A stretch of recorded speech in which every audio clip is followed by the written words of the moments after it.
గౌరవనీయులు పెద్దలు మీ అందరి అభిమానంతో మీ అందరి ఆశీర్వాదంతో కూకట్పల్లి ప్రజలు మొన్న అన్ని రికార్డులు బద్దలు కొడుతూ 70,000 ఓట్ల మెజారిటీతో గెలిపించిన మీ అభిమాన నాయకుడు హ్యాట్రిక్ శాసనసభ్యుడు గౌరవనీయులైన శ్రీ మాధవరం కృష్ణారావు గారికి, గౌరవనీయులైన మీ అభిమాన కార్పొరేటర్లు మా జిల్లా పార్టీ అధ్యక్షుడు మా తమ్ముడు శాసన మండలి సభ్యులు గౌరవనీయులు శ్రీ షబీపూర్ రాజు గారికి, గౌరవనీయులైన మా కార్పొరేటర్ సోదరి సోదరి మహేశ్వరి గారు, అదేవిధంగా శిరీష గారు, సబీహా గారు, ఇంకా గౌరవనీయులైన మా కార్పొరేటర్ సోదరులు నరసింహ యాదవ్ గారు, మా సోదరుడు సతీష్ గౌడ్ గారు, అదేవిధంగా రవీందర్ రెడ్డి గారు, ఇంకా జూపల్లి సత్యనారాయణరావు గారు, మాందాడి శ్రీనివాసరావు గారు,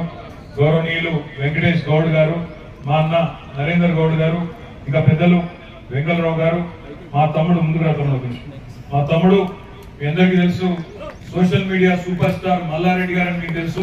మల్లారెడ్డి గారి అబ్బాయి తమ్ముడు డాక్టర్ భద్రారెడ్డి గారికి, అదేవిధంగా వేదిక పైన ఉన్న కూకట్పల్లి నియోజకవర్గంలోని వివిధ డివిజన్ల అధ్యక్షులకు, అదేవిధంగా వేదిక మీద చాలా మంది సోదరులు సోదరిమణులు ఉన్నారు. చాలా మంది పేర్లు చెప్తలేను, మీరు మనసులోనే తెచ్చుకోండి, బయటకు తీసుకోవద్దని విజ్ఞప్తి చేస్తూ, వేదిక ముందున్న మా ఆడబిడ్డలకు అన్నదమ్ములకు పొద్దున 10 గంటలకే వచ్చి ఇంత ఓపికగా కూర్చున్న మీ అందరికీ కూడా హృదయపూర్వకంగా శిరస్సు వంచి మీ అందరికి నమస్కారం తెలియజేస్తూ, ఎక్కువసేపు ఏం మాట్లాడను, ఒక 5-10 నిమిషాలు మాత్రమే మా పాత్రికేయ మిత్రులకు కూడా ప్రత్యేక నమస్కారాలు. హైదరాబాద్ లో మొన్న జరిగిన శాసనసభ ఎన్నికల్లో మీరేమో చాలా తెలివిగా ఇక్కడ జరిగిన అభివృద్ధి, ఇక్కడ జరిగిన సంక్షేమం, ఎవరు ఉంటే రాష్ట్రం బాగుంటుందో అన్ని ఆలోచించి అన్ని విచారించి ఒక్క సీటు కూడా కాంగ్రెస్ పార్టీకి ఇవ్వకుండా మొత్తంగా జైత్రయాత్ర, గులాబీ జైత్రయాత్ర మీరందరూ పట్టుబట్టి ఇవాళ 70,000 మెజారిటీ 80,000 మెజారిటీలతో అఖండమైన మెజారిటీలతో గ్రేటర్ హైదరాబాద్ మొత్తం ఎక్కడ చూసినా గులాబీ తుఫాన్ కనబడింది. కానీ దురదృష్టవశాత్తు కొన్ని గ్రామీణ ప్రాంతాల్లో జిల్లాలలో మరి కాంగ్రెస్ పార్టీ చెప్పిన మాయ మాటలు నమ్మి, కాంగ్రెస్ పార్టీ ఇచ్చిన 420 హామీలను నమ్మి కొంతమంది అక్కడ ఇక్కడ మా ఆడబిడ్డలు అన్నదమ్ములు కొంత కన్ఫ్యూజ్ అయ్యి కొంత స్వల్ప తేడాతోనే మనం ఓటమి పాల్గొనడం జరిగింది.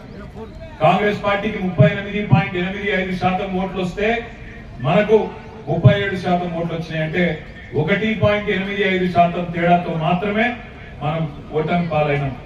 సరే, మనకు 39 సీట్లు వచ్చినాయి, వాళ్ళకు 64 సీట్లు వచ్చినాయి. ప్రజాస్వామ్యం కాబట్టి సహజంగానే వాళ్ళ అధికారంలోకి వచ్చినారు, మనం ప్రతిపక్షంలో ఉన్నాం. బాధ లేదు, ఎందుకంటే నిరాశ ఉంది కానీ బాధ లేదు. బాధ ఎందుకు లేదు అంటే ప్రజలు మనకు 2 టర్మ్ల అవకాశం ఇచ్చినారు. 2 టర్మ్ల అవకాశం ఇచ్చి మీరు పని చేయండి అని ఆశీర్వదించినారు. వాళ్ళు ఇచ్చిన ఆశీర్వాదం మేరకు పనిచేసినారు. ఈసారి సరే కారణం ఏమైనప్పటికీ మీరు ప్రతిపక్షంగా ఉండండి అని చెప్పినారు. ఒక రకంగా మంచిదే, ఎందుకంటే చాలా సార్లు మనకు ఎవరైనా ప్రభుత్వంలో ఉన్నప్పుడు వారి విలువ కొన్నిసార్లు తెలియదు. ఎందుకంటే చీకటి ఉంటేనే వెలుగు విలువ తెలుస్తుంది. ఇప్పుడు కాంగ్రెస్ గవర్నమెంట్ వస్తేనే వీళ్ళు చేసే వెధవ పనులు ఎట్లా చేస్తారు, మనం వద్దన్నా చేస్తారు వాళ్ళు. అవి చూసినాక మళ్ళొక్కసారి వాళ్ళ గ్రామాల్లో అనుకుంటున్నారు ఆల్రెడీ, అయ్యో కేసీఆర్ ప్రభుత్వం లేదా, అయ్యో కేసీఆర్ గారు లేరా అనే బాధ ఇవాళ గ్రామాల్లో కనబడుతున్నది. అందుకే నేను అంటా ఉన్నా, చీకటిని చూస్తేనే వెలుగు విలువ తెలుస్తుంది. కాంగ్రెస్ ప్రభుత్వాన్ని చూస్తేనే బీఆర్ఎస్ ప్రభుత్వం యొక్క విలువ కూడా తెలుస్తుంది. తప్పకుండా తిరిగి అదే ప్రజలు, ఏ ప్రజలైతే మన కొంత ఏమరపాటుతోని కొంత వాళ్ళు ఇచ్చిన మోసపూరిత హామీలు నమ్మి మోసపోయినారో వాళ్ళు నిజం తెలుసుకోవడానికి కూడా ఎక్కువ టైం పట్టదు. వాళ్ళు మీరు చూస్తున్నారు, హైదరాబాద్ లో 10 ఏళ్లలో ఎన్నడూ కరెంటు పోలేదు. మరి ఈరోజు చిన్న పిల్లల బర్త్డే పార్టీలో కూడా ఒక అర్ధగంట కరెంటు పోగానే పిల్లలే అంటున్నారు కాంగ్రెస్ కాంగ్రెస్ అంటున్నారు. కరెంటు పోగానే కాంగ్రెస్ కాంగ్రెస్ అని మాట్లాడుతున్నారు. నాకంటే బాగా మీకే తెలుసు, పోతుందా కరెంటు? పోతున్నది కరెంటు. చూడండి, ఒక 60 రోజుల్లో ఎంతమంది బాధపడుతున్నారు ఒక్కసారి చూడండి. గ్రామాలలో కూడా మీరు చూస్తే రైతులు కొంతమంది పాపం వీళ్ళు చెప్పిన మాటలు ఆగమైంది. ఈ ముఖ్యమంత్రి రేవంత్ రెడ్డి గారు ఆనాడు ప్రదేశ్ కాంగ్రెస్ కమిటీ అధ్యక్షుడిగా, కాంగ్రెస్ పార్టీ అధ్యక్షుడిగా ఏం చెప్పిండు ఒకసారి గుర్తు తెచ్చుకోండి. రైతులు మీరు ఇప్పటిదాకా లోన్ తీసుకున్న వాళ్ళు ఎవరైనా ఉంటే అర్జెంట్ గా బ్యాంకు పోండి, 2 లక్షల రూపాయల రుణం తెచ్చుకోండి, నేను వస్తున్నా డిసెంబర్ 9 నాడు సంతకం పెట్టేస్తా, మీరు వెంటనే తెచ్చుకోండి, ఇప్పటిదాకా తెచ్చుకోకపోతే కూడా తెచ్చుకోండి అన్నాడు. మనం ఇవాళ వాళ్ళని విమర్శ చేస్తలేము, తిడతలేము, తొందర పడతలేము. మా కృష్ణారావు గారు అన్నది కరెక్ట్, 100 రోజులు టైం ఇద్దాం, తొందర ఏం లేదన్న మాట కరెక్టే. కానీ గుర్తు చేయవలసిన బాధ్యత మాత్రం మన మీద ఉన్నది. డిసెంబర్ 9 సంతకం పెడతా అన్నది మనం కాదు, రేవంత్ రెడ్డి గారే. అందుకే వారికి గుర్తు చేస్తా ఉన్నాం, అయ్యా డిసెంబర్ 9 పోయింది, జనవరి 9 పోయింది, ఇంకో 4 రోజులు అయితే ఫిబ్రవరి 9 వస్తుంది. గుర్తు చేయవలసిన బాధ్యత ప్రతిపక్షంగా మీరిచ్చిన హామీలను గుర్తు చేయవలసిన బాధ్యత మా మీద ఉన్నది. రైతులు ఎదురు చూస్తా ఉన్నారు, 2 లక్షల రుణమాఫీ ఎప్పుడు చేస్తారా అని ఎదురు చూస్తా ఉన్నారు. రైతులు చూస్తున్నారు, 500 రూపాయల బోనస్ ఇస్తా ఉన్నారు ప్రతి క్వింటాల్కు. మీరు రైతులందరూ ఎదురు చూస్తా ఉన్నారు. యాసంగి పంట, ఎండాకాలం పంట కోతలు కాగానే రైతులు ఎదురు చూస్తారు. 500 రూపాయల బోనస్ క్వింటాల్కు ఇచ్చి తీరుతామని మీరు ఏదైతే చెప్పినారో చేయాలని చెప్పి నేను గుర్తు చేస్తా ఉన్నా. ఇక్కడ మా ఆడబిడ్డలు ఇంత పెద్ద ఎత్తున్నారు. ఆడబిడ్డలందరికీ గ్యారంటీ కార్డులు ఇచ్చినారు. 100 రోజుల్లో 6 గ్యారంటీలు అమలు చేస్తానని చెప్పి గ్యారంటీల మీద ముఖ్యమంత్రి గారు, ఉప ముఖ్యమంత్రి గారు ఇద్దరు సంతకాలు పెట్టిన గ్యారంటీ కార్డులు భద్రంగా ఉన్నాయి. ఏం చెప్పినా నాడు మహాలక్ష్మి అనే కార్యక్రమం చేస్తున్నాం. నెలకు ప్రతి మహిళకు 2500 రూపాయలు జమ చేస్తామన్నారు. కోడళ్లకు 2500, అత్తలుంటే 4000 రూపాయల పెన్షన్ కూడా ఇంటింటికి ఇస్తామని చెప్పినారు. చెప్పినా లేదా? మీకు వచ్చినాయి కార్డులు, గ్యారంటీ కార్డులు? పైసలు రాలేదు, గ్యారంటీ కార్డులు వచ్చినాయి అంటున్నా. అందుకే ఇవాళ రాష్ట్రంలో 1,57,00,000 మంది ఆడబిడ్డలు, 18 ఏళ్లు నిండిన ఆడబిడ్డలందరూ ఎదురు చూస్తా ఉన్నారు. ఎప్పుడు చాలు అయితే మహాలక్ష్మి పథకం 100 రోజుల్లో, ఎప్పుడు 2500 రూపాయలు మా ఖాతాలో వేస్తారని చెప్పి ఆడబిడ్డలందరూ ఎదురు చూస్తా ఉన్నారు. అందుకే నేను విమర్శ చేస్తలేను, ప్రభుత్వానికి గుర్తు చేస్తా ఉన్నా. ఎందుకంటే మార్చి 17 నాడు 100 రోజులు నిండుతాయి ప్రభుత్వానికి. 100 రోజుల్లో మీరు ఇస్తారన్న హామీలు నిలబెట్టుకోండి. ఆ తర్వాత మీరు ఇంకా చాలా చెప్పినారు. 100 రోజుల్లోనేమో 6 గ్యారెంటీలు, మిగతా 5 సంవత్సరాల్లో 420 హామీలు, పెద్ద పెద్ద హామీలు ఇచ్చినారు. ఇంటింటికి ఆ 420 హామీల పుస్తకాన్ని ఇంటింటికి పంపిస్తాం. ఈ ప్రభుత్వాన్ని ఇంతకుముందు కృష్ణారావు గారు చెప్పినట్టు మంచి ఓపికగా ఎదురు చూస్తాం. మేము కూడా, మాకేం తొందర లేదు. 10 ఏళ్ళు మీరు అవకాశం ఇచ్చినారు, అధికారం ఇచ్చినారు, తప్పకుండా మీ ఆలోచనకు అనుగుణంగా పనిచేసే ప్రయత్నం చేసినాం. కొన్ని చిన్న చిన్న పొరపాట్లు జరిగి ఉండొచ్చు, వాటిని కూడా భవిష్యత్తులో తప్పకుండా సవరించుకుంటాం. మళ్ళీ ఒకసారి తిరిగి మీ మనసు గెలుచుకునే ప్రయత్నం గ్రామీణ ప్రాంతాల్లో కూడా, హైదరాబాద్ తో సహా గ్రామీణ ప్రాంతాల్లో కూడా తిరిగి మళ్ళీ గులాబీ జెండా ఎగిరే విధంగా పనిచేసుకుంటూ ముందుకు పోతాం. నేను మీ అందరినీ కోరేది ఒకటే, మనకేం తొందర లేదు, ఈ ప్రభుత్వాన్ని ఏదో ఆగం చేయాలన్న ఆలోచన లేదు. కాకపోతే ఒక మాట మాత్రం వాస్తవం, కేసీఆర్ గారు మనం డిసెంబర్ 3 నాడు దిగిపోయే నాటికి బ్రహ్మాండంగా భారతదేశంలోనే తలసరి ఆదాయం విషయంలో నంబర్ 1 రాష్ట్రంగా తెలంగాణను తీర్చిదిద్ది మరి వీళ్ళ చేతుల్లో బంగారు పల్లెంలో పెట్టి మనం ఆనాడు దిగిపోయినాం. కానీ ముఖ్యమంత్రి గారు ఏం మాట్లాడుతున్నారో మీరు గమనిస్తా ఉన్నారు. ఏమంటున్నారు ఆయన? మన సెక్రటేరియట్కి పోయి మేము ఇక్కడ లంకె బిందెలు ఉంటాయనుకొని వచ్చినాం, లంకె బిందెలు లేవు, ఖాళీ కుండలే కనబడుతున్నాయి అంటున్నాడు. ఒక ముఖ్యమంత్రి మాట్లాడవలసిన మాటనేనా లంకె బిందెలని, ఖాళీ కుండలని? ఆలోచించండి. అయినా నాకు తెలియక అడుగుతా, మా కూకట్పల్లిలో ఆడబిడ్డలు, అన్నదమ్ములు మీరందరూ కూడా తెలివైన వాళ్ళు, హుషారోళ్ళు కాబట్టి నేను అడుగుతున్నా, లంకె బిందెల కోసం ఎవరు తిరుగుతారమ్మా? ఎవరు తిరుగుతారు? నేను అంటలేను పైన.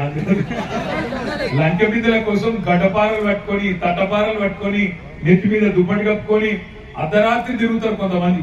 పాడుపడ్డ కోటలల్లా, పాడుపడ్డ దేవాలయాలల్లా, పాడుపడ్డ పాత పాత బిల్డింగ్లల్లా గుట్టల పండి పుట్టల పండి పట్టుకొని అర్ధరాత్రి తిరుగుతున్నారు కొంతమంది. అవి సెక్రటేరియట్లు ఉన్నాయి. ఈ ముఖ్యమంత్రి గారికి మరి ఏమైనా ఎన్నికల అలవాట్లు ఏమైనా ఉన్నాయో నాకైతే తెలియదు. కానీ ఒకటి మాత్రం పక్క, వాళ్ళ ముఖ్యమంత్రి గారు తెలుసుకోవాల్సిన విషయం ఏంటంటే, మీకు బ్రహ్మాండమైన పరిస్థితుల్లో ఈ రాష్ట్రాన్ని డెవలప్ చేసి నెంబర్ 1 గా ఐటీ ఎక్స్పోర్ట్స్ లో నెంబర్ 1 గా హైదరాబాద్ ను భారతదేశంలోని అత్యున్నత ప్రమాణాలు కలిగిన నగరంగా మీ చేతుల్లో అప్పచెప్పి మేము జరిగినాం. పక్కకుండి చూస్తా ఉన్నాం, అన్ని గమనిస్తా ఉన్నాం. మీరేం మాటలు మాట్లాడుతున్నారో కూడా చూస్తున్నాం. ఇవాళ తప్పుకునే తందుకు ఇచ్చిన హామీలు నెరవేర్చే సమర్థత లేక ఇవాళ మీరు ఇష్టం వచ్చినట్టు నోరు బారేసుకుంటే కూడా మౌనంగా చూస్తా ఉన్నాం. మీరు మాట్లాడుతున్నారు, గమనిస్తా ఉన్నాం. కేసీఆర్ గారికి దాదాపుగా 70 ఏళ్ళు తెలంగాణ తెచ్చిన నాయకుడు, 14 ఏళ్లు తెలంగాణ కోసం పోరాటం చేసిన నాయకుడు. ఆఖరికి సావు నోట్లో తలబెట్టి తెలంగాణ రాష్ట్రాన్ని తీసుకొచ్చిన నాయకుడు. అట్లాంటి నాయకుడిని కూడా పట్టుకొని ఇలా నోటికొచ్చిన బూతులు ముఖ్యమంత్రిగా ఉంటూ కూడా మీరు పాత వైఖరి మార్చుకోకుండా మాట్లాడుతుంటే కూడా ఈ రోజు కూడా మేము గౌరవంగానే మీ గురించి మాట్లాడుతూ ఉన్నాం. కానీ ఇదే వైఖరి కొనసాగితే రేవంత్ రెడ్డి గారు మాకు కూడా భాష వస్తుంది, మాకు కూడా నోరుంది, మాకు కూడా ఎట్లా ప్రయోగించాలనో ఎట్లా విమర్శలు చేయాలనో నీ భాషలో నీకు ఎట్లా సమాధానం చెప్పాలనో మాకు కూడా తెలుసు. ఓపిక కూడా ఒక హద్దు ఉంటది. నువ్వు ఇష్టం వచ్చినట్టు నోటికొచ్చినట్టు తిడుతూ మాట్లాడితే మౌనంగా చూస్తా ఉన్నాం. 100 రోజుల వరకు కూడా భరిస్తాం, ప్రజల కోసం భరిస్తాం. కానీ మార్చి 17 తర్వాత మాత్రం తప్పకుండా నీ మాటకు అగర్ आप ईंट से मारेंगे तो हम पत्थर से जवाब देंगे. ఇటుకతో కొడితే రాయితో కొట్టినట్టు సమాధానం ఇచ్చే సత్తా మాకుంది. మార్చి 17 దాకా ఓపికగా ఉంటామనే మాట కూడా నేను మీకు విజ్ఞప్తి చేస్తా ఉన్నా. 100 రోజుల్లో మీరు ఇస్తారన్న హామీ నిలబెట్టుకోండి. ఆ తర్వాత మీరు ఇచ్చిన 420 హామీలు అవి కూడా నిలబెట్టేదాకా ప్రజల తరపున మేము కొట్లాడతాం.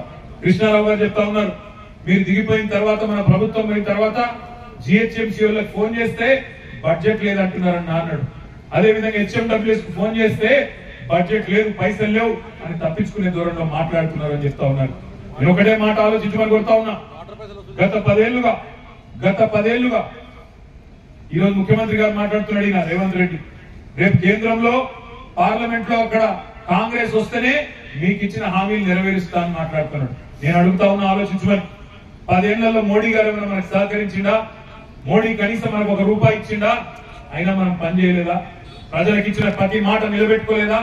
ఇచ్చిన హామీలే కాదు, ఈయని హామీలు కూడా నిలబెట్టలేదా కేసీఆర్ గారు? మరి ఇలా ఈయన మాత్రం ప్రజలకు ఇచ్చిన హామీలు నెరవేర్చడానికి మాకు కేంద్రంలో కూడా ఓటేయాలని మాట్లాడుతూ ఉన్నాడంటే ఇది రాజకీయ దివాలా కోరుతనం కాదా? ఆలోచించమని చెప్పి నేను కోరుతా ఉన్నా. 20,000 లీటర్ల వరకు హైదరాబాద్ లో మంచినీళ్లు ఉచితంగా ఇచ్చిన ఘనత మన ముఖ్యమంత్రి పెద్దలు కేసీఆర్ గారు. కృష్ణారావు గారు చెప్తున్నారు, అట్లాంటి 20,000 లీటర్ల నీళ్ల పథకాన్ని కూడా నీరు గారుస్తూ మళ్ళీ ఇలా మంచినీళ్ళకు కూడా ఛార్జీలు వసూలు చేస్తున్నారు. ట్యాంకర్లు ఆల్రెడీ వస్తున్నాయి గలీలలో అని చెప్పి కృష్ణారావు గారు చెప్తా ఉన్నారు.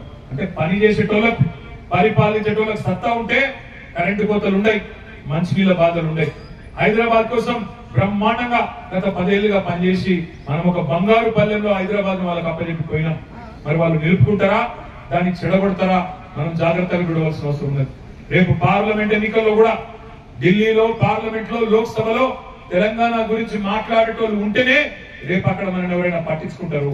తెలంగాణ గురించి మాట్లాడాలి అంటే కాంగ్రెస్ కు బీజేపీ నోరు పెగలదు. ఎందుకంటే వాళ్ళ బాసులు ఢిల్లీలో, గుజరాత్ లో ఉంటారు. వాళ్ళు ఉస్కో అంటే ఉస్కో, డిస్కో అంటే డిస్కో, అంతకంటే ఎక్కువ వాళ్ళతో ఏం కాదు. అందుకే డూడు బసవన్న లాంటి ఎంపీలు కాదు, మన కోసం తెగించి కొట్లాడే ఎంపీలు ఉండాలి, మన గొంతు వినిపించే ఎంపీలు ఉండాలి. మన గులాబీ జెండా కప్పుకొని బ్రహ్మాండంగా తెలంగాణ ప్రజల కోసం, తెలంగాణ ప్రయోజనాల కోసం గొంతు విప్పి అక్కడ అవసరమైతే గల్లా పెట్టి అడిగే ఎంపీలు ఉండాలి తప్ప మనం మళ్ళొక్కసారి కేవలం తల ఊపే ఎంపీలను గెలిపిస్తే లాభం లేదు. నేను మీ అందరినీ ప్రార్థిస్తా ఉన్నా, మీరు చాలా తెలివిగా మల్కాజ్గిరి పార్లమెంట్ పరిధిలో 7 శాసనసభ నియోజకవర్గాలుంటే 7 ఈ గులాబీ జెండాను ఎగిరేసింది మీరు. మీ ఆశీర్వాదంతోనే ఇవాళ ఎగిరేసినది మేము. రేపు పార్లమెంట్ లో కూడా తప్పకుండా తెలంగాణ వాణి వినిపించాలంటే, తెలంగాణ గలం ఉండాలంటే, తెలంగాణ దళం ఉండాలంటే అది కేవలం కేసీఆర్ గారి బృందంతో, ఈ గులాబీ జెండాతో అయితే తప్ప వేరే వాళ్ళతో కాదు. అందుకే మిమ్మల్ని అందరినీ ప్రార్థిస్తా ఉన్నాం. మీ ఆశీర్వాదంతో ఇక్కడ దాకా వచ్చినాం. భవిష్యత్తులో కూడా మీకు అండగా ఉంటాం. మీకు ఇల్లు రాకపోయినా, మీకు కరెంటు విషయంలో తిప్పలైనా, మంచినీళ్ళ విషయంలో తిప్పలైనా, వాళ్ళు ఇచ్చిన హామీలు నిలబెట్టుకోకపోయినా కృష్ణారావు గారు, నేను, మా అందరితో పాటు 39 మంది శాసనసభ్యులు కూకట్పల్లికి ఎప్పుడు కావాలంటే అప్పుడు వస్తాం, మీకోసం గొంతు విప్పుతామనే మాట కూడా విజ్ఞప్తి చేస్తా ఉన్నాం. కార్యకర్తలు, నాయకులు మీరు అధైర్యపడవద్దు. ఎందుకంటే ఇవన్నీ సహజం. అప్పుడప్పుడు కింద పడతాం, అప్పుడప్పుడు లేచి నిలబడతాం. కానీ అల్టిమేట్ గా ఒకటి మాత్రం వాస్తవం, ప్రజాస్వామ్యంలో ప్రజల తీర్పే శిరోధార్యం. హైదరాబాద్ లో మనం గెలిచినాం, కొన్ని జిల్లాల్లో అక్కడక్కడ ఏమరపాటుతో కొంత మోసం జరిగింది, ప్రజలు మోసపోయినారు. ఈ కాంగ్రెస్ పార్టీ ఇచ్చిన హామీలను కొంతమంది అమాయకులు నమ్మిన, కానీ నమ్మిన వాళ్ళు ఈరోజు బాధపడతా ఉన్నారు. రైతులు ఒకరి ముఖాలు ఒకరు చూసుకుంటున్నారు. ఇంతవరకు రైతు బంధు పడలేదు. 2 నెలలు అయిపోయింది. గ్రామాలలో ఇవాళ ఒకరి ఫోన్ ఒకరు చూసుకుంటున్నారు, ఒకరి ముఖం ఒకరు చూసుకుంటున్నారు. కేసీఆర్ ఉన్నప్పుడు 10 రోజులలో 7,600 కోట్లు పడుతుండే. ఈ ప్రభుత్వం వచ్చినాక అది లేదు ఇది లేదని బాధపడతా ఉన్నారు. అదేవిధంగా ఇవాళ గ్రామాలలో మీరు చూస్తున్నారు, సోషల్ మీడియాలో చూస్తున్నారు, ఫ్రీ బస్సులు అని పెట్టింది. ఇక ఫ్రీ బస్సులు ఏమేమైతుందో నాకంటే బాగా ఆడబిడ్డలు మీరే చెప్పాలి.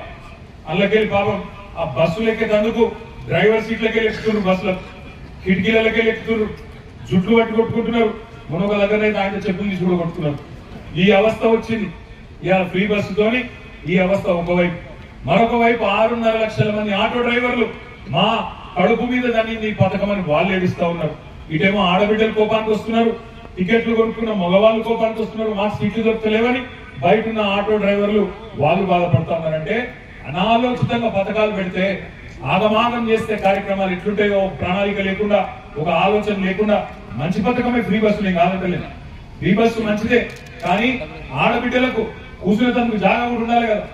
బస్సులు పెంచాలి, బస్సులు లేని ఊర్లకు బస్సులు పెట్టాలి, బ్రహ్మాండంగా నడిపాలి, కొత్త బస్సులు పెట్టాలి, కండిషన్లు ఉన్న బస్సులు పెట్టాలి. 50 మంది ఎక్కే బస్సులకు 150 మంది ఎక్కించుడు, ఆగమాగం చేసుడు, ఒకరి మీద ఒకరు పడేటట్టు, ఒకరి మీద ఒకరు కొట్లాడుకునేటట్టు, ఇదేం దరిద్రమైన కథ. ఆలోచన చేయాలని ఇప్పుడు నేను విజ్ఞప్తి చేస్తా ఉన్నా, ప్రభుత్వానికి కూడా నేను విజ్ఞప్తి చేస్తా ఉన్నా. ఈ రోజు ఇక్కడికి వస్తున్నప్పుడు నాకు ఇప్పుడే వార్త వచ్చింది, 16వ ఆటో డ్రైవర్ ఆత్మహత్య చేసుకున్నాడు. ఇప్పటికి 15 మంది, ఇయాలతో కలిపితే 16 మంది ఆటో డ్రైవర్లు ఆత్మహత్య చేసుకున్నారు ఈ పథకం వచ్చిన తర్వాత. ఆటో డ్రైవర్లకు కూడా మీరు హామీ ఇచ్చినారు, నెలకు 1000 రూపాయలు ఇస్తాం, సంక్షేమ బోర్డు పెడతామన్నారు. నేను ప్రభుత్వాన్ని డిమాండ్ చేస్తా ఉన్నా, నెలకు 1000 రూపాయలు సరిపోదు. ఇవాళ వాళ్ళ కడుపు కొట్టింది మీరు, నెలకు 10,000 రూపాయలు ఇవ్వండి. రాష్ట్రంలోని 6.5 లక్షల మంది ఆటో డ్రైవర్లను కూడా వాళ్ళు రోడ్డు మీద పడకుండా ఆదుకోండి అని చెప్పి కూడా నేను విజ్ఞప్తి చేస్తా ఉన్నా. ఫ్రీ బస్సుకు మేము వ్యతిరేకం కాదు, పెట్టండి, ఇంకా బస్సులు పెంచండి, బ్రహ్మాండంగా ఆడబిడ్డలందరికీ కూడా మంచి సౌకర్యాలు కల్పించండి, మేము దాన్ని స్వాగతిస్తాం. కానీ ఒకరికి పెట్టి ఇంకొకరికి చేటు చేయడం మంచిది కాదు. ఆటో డ్రైవర్లు రెక్కాడితే గానీ డొక్కాడనోళ్ళు ఇవాళ వాళ్ళకు కూడా వాళ్ళ కడుపు కొట్టడం కూడా మంచిది కాదు. ఆ ఉసురు కూడా ఊరికెళ్ళి పోదు. అందుకే ఈ ప్రభుత్వాన్ని నేను కోరేది, ఇవాళ ఏ వర్గానికి ఇబ్బంది వచ్చినా, ఏ ప్రజలకు ఇబ్బంది వచ్చినా వాళ్ళ తరపున గొంతు విప్పడానికి, గట్టిగా మాట్లాడడానికి బీఆర్ఎస్ పార్టీ ఉంటది. మీ ఎమ్మెల్యే గారైతే మీ మధ్యనే 24 గంటలు ఉండే కృష్ణారావు గారు మీకు అండగా ఉంటాడు. మీకు ఏ ఇబ్బంది వచ్చినా, ప్రభుత్వం నుంచి రావాల్సిన ఏ సౌకర్యం మీకు రాకపోయినా, కూకట్పల్లి నియోజకవర్గంలో 1,10,000 మంది అప్లికేషన్లు పెట్టుకున్నారు మొన్న. మీకు రావాల్సిన పెన్షన్ల గురించి కానీ, మీకు రావాల్సిన మహాలక్ష్మి లాంటి పథకం గురించి కానీ, ఇతర పథకాల గురించి, గృహజ్యోతి కానీ, ఇంకోటి కానీ ఫ్రీ సిలిండర్ కానీ 1,10,000 మంది దరఖాస్తు పెట్టుకున్నారు. ఆ 1,10,000 మందిలో ఏ ఒక్కరికి అన్యాయం జరిగినా, ఏ ఒక్కరికి కటింగ్ పెట్టే ప్రయత్నం చేసినా మొత్తం కార్పొరేటర్లు, మొత్తం బీఆర్ఎస్ పార్టీ మీతో పాటు ఉంటది, మీకోసం నిలబడుతుంది, మీకోసం కొట్లాడుతుంది. ప్రభుత్వంతో కొట్లాడి మీకు రావాల్సిన పథకాన్ని ఇప్పించే బాధ్యత కూడా మేము తీసుకుంటామని విజ్ఞప్తి చేస్తా ఉన్నా. 1,57,00,000 మంది ఆడబిడ్డలు ఇవాళ రాష్ట్రంలో ఎదురు చూస్తా ఉన్నారు. నెలకు 2,500 రూపాయలు ఎప్పటి నుంచి చేస్తారు ప్రభుత్వం అని ఎదురు చూస్తా ఉన్నారు. ఈ ప్రభుత్వం నిలబెట్టుకోవాలి, మాట నిలబెట్టుకోవాలని నేను కోరుతా ఉన్నా. అందుకే మిమ్మల్ని అందరినీ ప్రార్థించేది, ఇప్పటికీ ఆలస్యం అయింది, మిమ్మల్ని అందరినీ ప్రార్థించేది ఒకటే, ప్రశ్నించాలి, నిలదీయాలి. ఇచ్చిన హామీలు ఇయ్యకపోతే, అమలు చేయకపోతే తప్పకుండా అవసరమైతే గల్లా పట్టాలి. కానీ 100 రోజులు ఆగుదాం, 100 రోజుల దాకా యాద్ చేద్దాం, గుర్తు చేద్దాం. 100 రోజుల తర్వాత కూడా వాళ్ళు తప్పించుకునే ప్రయత్నం చేస్తే అవసరమైతే ప్రజా ఉద్యమాలు నిర్మిద్దాం. ప్రజల తరఫున, ప్రజల గొంతుకై బీఆర్ఎస్ పార్టీ ఉంటది మీతో పాటు అని చెప్పి విజ్ఞప్తి చేస్తూ, మరి కార్యక్రమానికి నన్ను ఆహ్వానించిన కృష్ణారావు గారికి ధన్యవాదాలు తెలియజేస్తూ, కుట్టు మెషిన్ కూడా బ్రహ్మాండంగా ఇచ్చి మా ఆడబిడ్డల మనసు గెలుచుకున్నందుకు మళ్ళొకసారి మీకు అభినందన తెలియజేస్తూ, జై తెలంగాణ. సిగూర్ లావణ్య బేగంపేట్, నువ్వు కొంచెం సైడ్ ఉండే, మాల్యా తబాసుమ్ అల్లాపూర్, గంటాల సాగన, ఫతేనగర్, గౌతమ్ నగర్. కృష్ణన్న అన్న, కృష్ణన్న ఇటు చూడే. అయినేని కవిత, ముసాపేట్, గంటాల సాగన. పిచ్చాటో మళ్ళీ ఓకే ఓకే గంటాల సాధన, అయినేని కవిత, ముసాపేట్, వంకి విజయశాంతి బోయిన్పల్లి, కే నీలా అమృత, కేబెల్లి కాలనీ, కె మీనక అమృత గుబ్బల దివ్య బాలాజీ నగర్ గుబ్బల దివ్య బాలాజీ నగర్ వాసవ శ్రావణి కుకట్పల్లి వాసవ శ్రావణి కుకట్పల్లి డివిజన్ గుబ్బల దివ్య బాలాజీ నగర్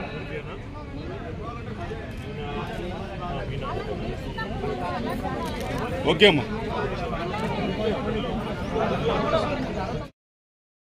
కేటీఆర్ నాయకత్వం జై హింద్. మన ముఖ్య అతిథులు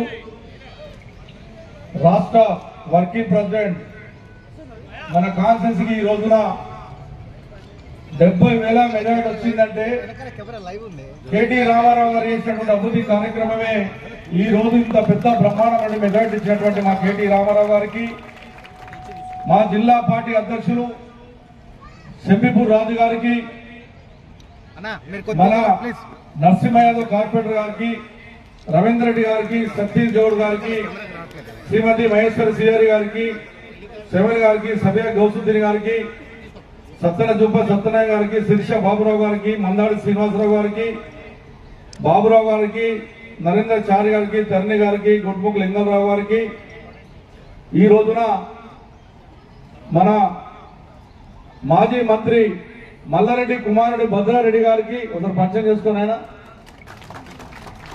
వేదిక నుండి డివిజన్ అధ్యక్షులకు, జనరల్ సెక్రటరీలకు, మహిళా సోదరులకు, ఇలా కుక్కట్పల్లి కాన్ఫరెన్స్ వచ్చినటువంటి 10 గంటల నుంచి వెయిట్ చేస్తా ఉన్నారు. వచ్చినటువంటి అందరూ కూడా ఉదయపూర్వక ధన్యవాదాలు తెలియజేస్తా ఉన్నా. మీ దయ వల్ల, కార్యకర్తల ఆశీర్వాదం వల్ల, అదేవిధంగా కుక్కట్పల్లి ప్రజల వల్ల మొట్టమొదటిసారి నాకు 42,000 మెజారిటీ వచ్చింది 14లో. దాని తర్వాత 46,000 మెజారిటీ వచ్చింది. దాని తర్వాత ఈ రోజు మీ అందరి ఆశీర్వాదంతో కేసీఆర్ గారి నాయకత్వంలో 70,384 మెజారిటీ వచ్చింది. ప్రతిపక్షానికి 14లో 65,000 ఓట్లు వచ్చింది నా మీద. 18లో నా మీద నిలబడ్డ వాళ్ళకు అదే 65,000 వచ్చింది. మళ్ళా ఈ రోజున ప్రతిపక్ష వాళ్ళకు అదే 65,000 వచ్చింది తప్ప మెజారిటీ మనం పెరిగేది తప్ప ఎక్కడ తగ్గలేదు. దీనికి దయ ఏంటంటే నాకున్నటువంటి కార్యకర్తల అభిమానం, ప్రేమ. కార్యకర్తలు లేని పార్టీ లేదన్నటువంటిది కూడా కుక్కట్పల్లి కార్యకర్తలు చూపెట్టారు. నిజంగా నేను ఎలక్షన్ లో మీకు చాలా మందికి చూశారు. నేను 45 రోజులు పాదయాత్ర చేసి నేను ఇంట్లోనే ఉన్నానన్న, రేపు ఎలక్షన్ కూడా ఇంట్లోనే ఉన్నా. మా కార్యకర్తలే పని చేయించారు, బూతులో కూర్చోబెట్టి అన్ని చేసిరు. ఎందుకు అంత విశ్వాసంగా నేను ఉన్నానంటే ఇక్కడ ఉన్నటువంటి టీఆర్ఎస్ కార్యకర్త ప్రతి ఒక్కరు మాధవన కృష్ణారావునే పనిచేసి కాబట్టి ధైర్యంగా నేను ఉన్నాను. అదే కాదు, కౌంటింగ్ లో కూడా నేను పోలేదన్నా. గెలిచిన తర్వాత బయటికి వచ్చి అన్నా నువ్వు 70,000 మేడతో వచ్చినవన్నీ అప్పుడు లోపలికి వెళ్ళాను నాకు ఆ రోజు. అంటే అంత నమ్మకం నాకు కుక్కట్పల్లి కార్యకర్తలు, మహిళా సోదరులను చెప్పి తెలియజేస్తా ఉన్నాను. మీరు చేసినటువంటి అభివృద్ధి కార్యక్రమాలన్నా ఆశ్చర్యం అనిపిస్తుంది. 2 నెలలు అయింది, ₹1 బడ్జెట్ లేదన్నా. 10 సంవత్సరాల్లో మీ దయ వల్ల, కేసీఆర్ గారి దయ వల్ల ప్రతి నెలకు 20-30 కోట్లు తీసుకొని అభివృద్ధి కార్యక్రమాలు చేశాం.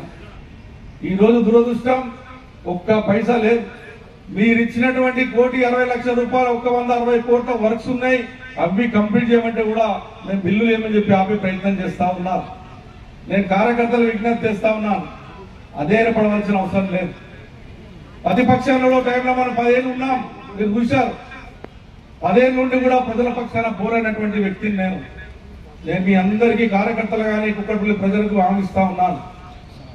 నేను బతుకున్నంత వరకు కుక్కట్పల్లి ప్రజలకు ఏ ఆపత్తి రాకుండా చూసే బాధ్యత మాధవ కృష్ణారావు తీసుకుంటాడు. నేను ఆదుకునే ఫలితం ఖచ్చితంగా పార్టీ తీసుకుంటుంది. మన కేటీ రామారావు గారు చేసిన అభివృద్ధి హైదరాబాద్ నగరంలో నిజంగా అన్ని సీట్లు గెలవగలిగామంటే అది కేటీ రామారావు గారు చేసిన అభివృద్ధి కార్యక్రమాలు. ఈ రోజు ఇంత మద్దతుగా కార్యకర్తలు కూడా ఉన్నారంటే నేను ఒకటే చెప్పాను, 12,000 మంది కార్యకర్తలు కుక్కట్పల్లి కాన్ఫరెన్స్ ఉన్నారు. ఇంటికి 4 ఓట్లు అయినా 50,000 ఓట్లు మాకు పక్కా మా టీఆర్ఎస్ పార్టీ ఓట్లు అయినా ఇప్పటికి కుక్కట్పల్లిలో.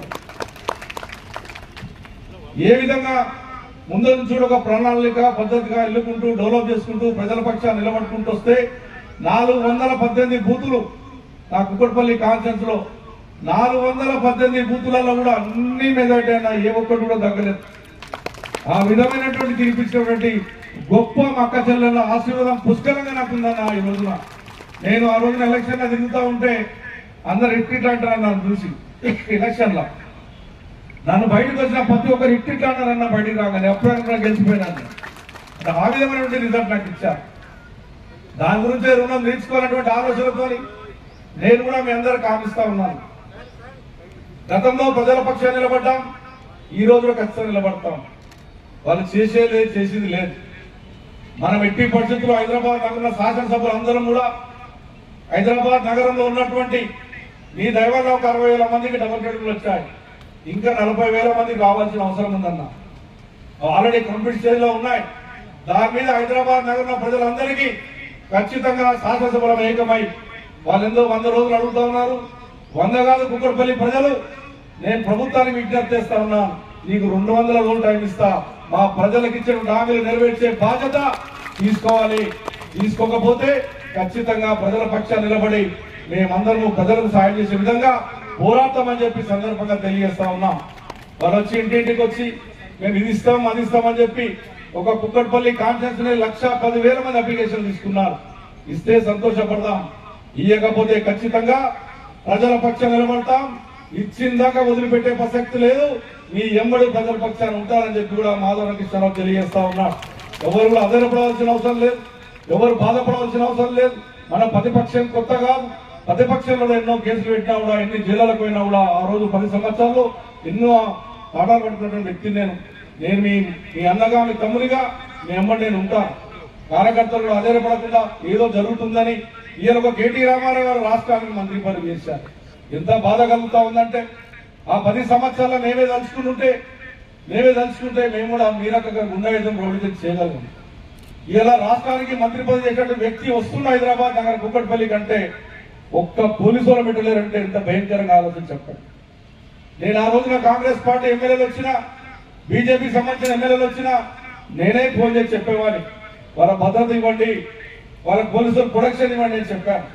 నేను రిక్వెస్ట్ చేస్తే కూడా ఒక్క కానిస్టేబుల్ పెట్టలేరంటే ఒక్కసారి ఎంత దౌర్భాగ్యమో ఒకసారి ఆలోచన చేసుకోండి.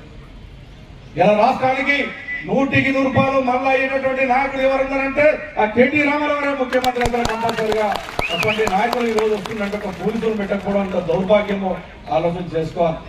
ఇళ్ళని ఎన్నో మీటింగ్లు జరిగినాయి, వాళ్ళ పార్టీకి సంబంధించినవి, బీజేపీలే కానీ కాంగ్రెస్ వాళ్ళే కానీ. నేను ప్రొడక్షన్ ఇప్పించా, గౌరవం ఇచ్చా, మర్యాద ఇచ్చా, పోలీసులు పెట్టించా. వాళ్ళందరికీ ఏ ఆపద జరగకుండా చూడండి, వాళ్ళ కార్యకర్తల మీటింగ్ పెట్టుకుంటున్నారు, వాళ్ళకి ఆపద జరగదని చెప్పేటువంటి ఆలోచన చేశాం. మరి ఇంత గొప్ప నాయకుడు కేటీ రామారావు వస్తుగా పోలీసు పెట్టకుండా, ట్రాఫిక్ పోలీసులను పెట్టకుండా ఇవాళ ఈ రకమైనటువంటి ఇబ్బందులు పెట్టే ప్రయత్నం చేస్తే ఇది మంచిది కాదు. రాష్ట్రాల్లో ఉన్నటువంటి పరిపాలించడం మంచిది కాదు. కక్ష సాధింపులు చేసుకుందాం, ఎప్పుడు చేసుకుందాం, అభివృద్ధి మీద చేసుకుందాం. మేము చేసే అభివృద్ధిని ఇంకా రెట్టింపులు మీరు చేయండి కావాలంటే, కానీ ఇటువంటి కక్ష సాధింపు చేసే ప్రయత్నం చేయొద్దని ప్రభుత్వం వ్యక్తం చేస్తా ఉన్నాం. మేము మాట్లాడదాం, మీకన్నా ఎక్కువ మాట్లాడగలం, కానీ సంస్కృతి కాదు. ఎందుకంటే 2 నెలలు మీరు వచ్చి నీకు ఇంకో టైం ఇద్దామనే ఆలోచనతో మేము ఒప్పుకుంటా ఉన్నాం. నిజంగా రేపొద్దున మా కార్యకర్తలు బిగిస్తే, కుక్కట్పల్లి కాన్స్టిట్యూన్సీ 12,000 మంది బిగిస్తే మీరు ఎక్కడుంటారో ఒకసారి ఆలోచన చేసుకోమని చెప్పి నేను విజ్ఞప్తి చేస్తా ఉన్నాం. అందుకొరకే నేను మీ అందరూ కూడా, కార్యకర్తలందరూ కూడా రాబోయే ఎలక్షన్స్ లో, పార్లమెంట్ ఎలక్షన్ రాబోతా ఉన్నాయి. మీరు పెద్దగా మెజార్టీ ఇచ్చారు.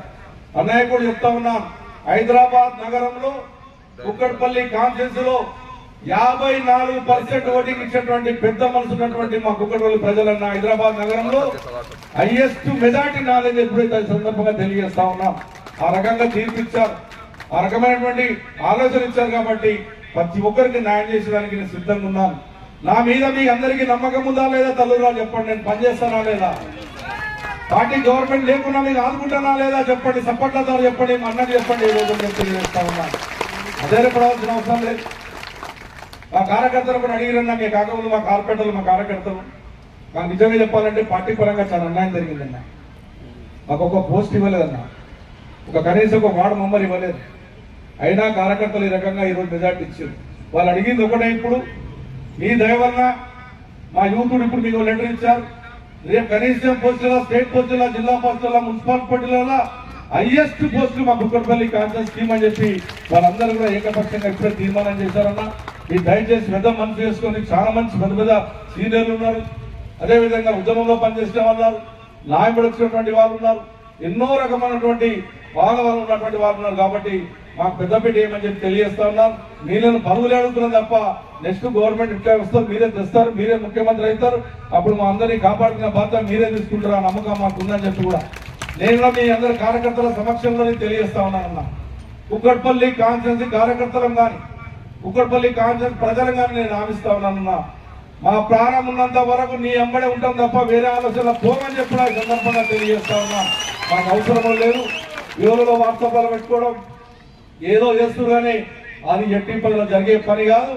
నేను ఖచ్చితంగా కేటీ రామారావు గారు ముఖ్యమంత్రి అయినంత వరకు కేటీఆర్ వెంబడే ఉంటాను తప్ప వేరే ఆలోచన లేనటువంటిది కూడా మీకు తెలియజేస్తూ, మరి ఈ రోజున మా సోదరి మల్ల కన్నా నేను ఒకసారి 11,000 మందికి విద్యార్థులకు 2 సార్లు స్కూల్ బ్యాగులు ఇచ్చాను. 2-3 కోట్లు పెట్టి 10 సంవత్సరం.